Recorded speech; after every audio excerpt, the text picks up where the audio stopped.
এই কাজটা দীর্ঘদিন যাবৎ করবে কিন্তু হচ্ছে না। প্রতিদিন পর্যটকের জন্য অনেক জাম, গাড়ি ঘোড়া বেশি। এই 2 কিলোমিটার রোড যদি করা হয় তাহলে এত যানজট সব কিছু সমাধানটা হয়ে যায়। কিন্তু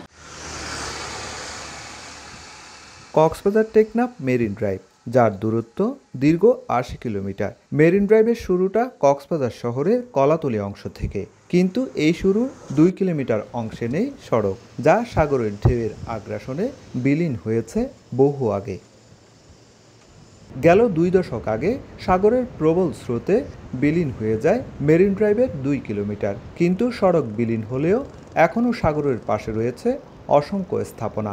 এসব স্থাপনা রক্ষায় অনেকেই নিজস্ব অর্থায়নে করেছে বাঁধ, আবার জিওব্যাগ ফেলেও শেষ রক্ষার চেষ্টা চলছে, কিন্তু এখনও ২ কিলোমিটার বিচ্ছিন্ন সড়ক জোড়া লাগেনি। আপাতত মেরিন ড্রাইভে উঠতে ব্যবহার হচ্ছে বিকল্প সড়ক, যা অনেকটা সরু, যে কারণে এই সড়কে লেগে থাকে দীর্ঘ যানজট। একই সঙ্গে প্রতিদিনই ঘটছে দুর্ঘটনা। এই কাজটা দীর্ঘদিন যাবৎ করবে কিন্তু হচ্ছে না। প্রতিদিন পর্যটকের জন্য অনেক জাম, গাড়ি ঘোড়া বেশি।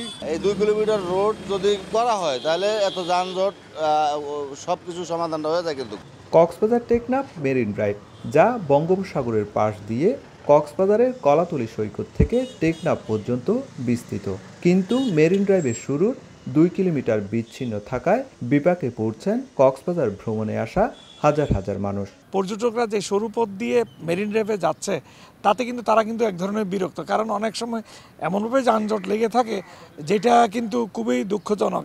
তবে পৌর কর্তৃপক্ষ বলছে জাইকার অর্থায়নে নির্মিত হবে সৈকতের সুগন্ধা পয়েন্ট থেকে বেলিহ্যাচারি পর্যন্ত, যার কাজ শুরু হবে চলতি বছরের শেষের দিকে।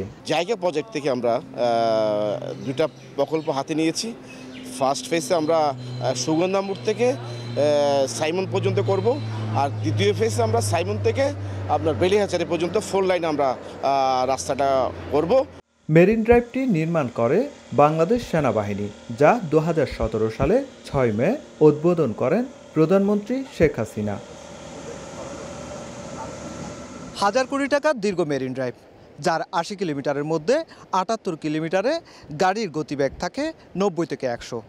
বাকি ২ কিলোমিটার কলাতলী অংশে গাড়ির গতিবেগ হয় মাত্র ১ কিলোমিটারের নিচে, যার কারণে এই রুটে সুফল পাচ্ছে না পর্যটকরা।